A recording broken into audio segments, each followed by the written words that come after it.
Welcome back to Ready, Set, College. I'm your host, Rob Schwartz. We certainly hope you're enjoying the show today. We have two more myths to bust on our show about breaking college admissions myths. Let's start with number 6.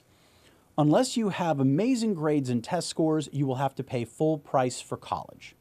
Again, another myth.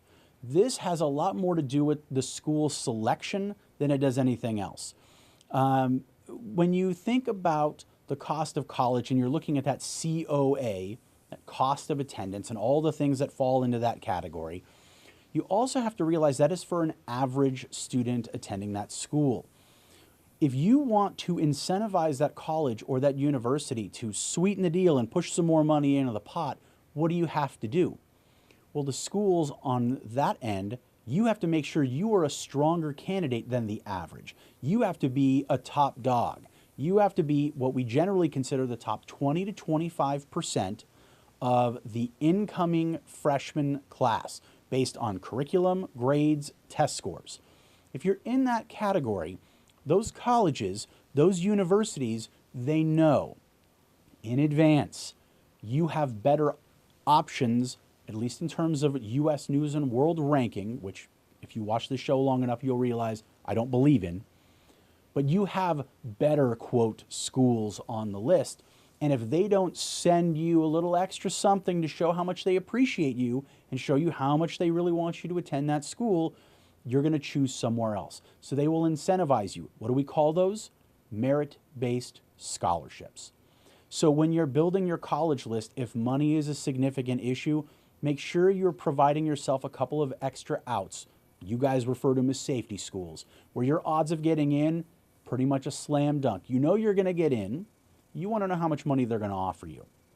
Having 3, even 4 schools on your list, that's going to give you a lot more flexibility, a lot more financial freedom, and you can also bargain based on where you get in. So realize that whatever offers you receive are not necessarily cut and dry. There is still room at the bargaining table to try to get a little bit more money from some of these schools. Remember, there's one of you, there's 2,300 of them. You are the person in demand. Remember that when you play this game. That leaves us with one myth. Let's dive into our 7th and final one for today's show.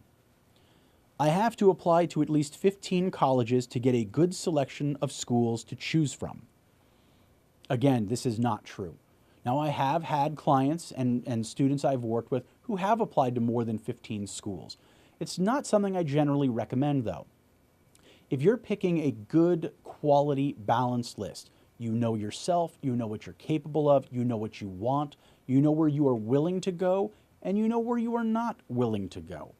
If you have a couple of schools that you determine are those highly selective on the list or selective on the list, those that your odds maybe aren't so good, you take a couple of chances, 2 or 3. The bulk of your list should be made up of what we refer to as target schools, those schools where your curriculum and your grades and your test scores are in line with other admitted students from the past year. That should be the bulk of those schools that make your list. Let's say 5 to 7 schools at the most. Adding another 2 or 3 safety schools is going to round out a very, very healthy list. Now, I want you to be very clear here. Safety does not mean bad school that will accept me, but I'm not going to get a good education and I won't be happy there. Nowhere near that. A safety school simply means your odds of getting in is at least 75%. Nothing else. And it's not a question of what is their admission rate. It doesn't have to be 75%. It's your odds of getting in. Now, I'm guessing you probably have questions about this kind of stuff. That's why we're here. We are here to help you. Everyone at Premier College Guidance stands behind me and supports the students we work with every single day. I encourage you to reach out. Ask us the questions that you have. If you want to set up a consultation, call us or email us. Again, my information is shown on the screen right now. Take the time to be an informed consumer. Take the time to make smart business decisions as a parent. Take the time to make smart decisions as a student. So when you choose a school, you're going to be there hopefully for 4 years, not 5 or 6. And hopefully you're spending a limited amount of your own money, or hopefully bringing no debt at all into the equation. You're learning what you want to learn, how you want to learn it, in an environment where you can thrive as a person. You are happy, you are healthy, you feel good about your choice, and you realize that if you perform at a high level at whatever school you decide to attend, you can go on and do whatever you want to do. Hard work and perseverance have nothing to do with the college or university you attend. That's all about you, students. So focus, dig in deep, be good learners, be smart people.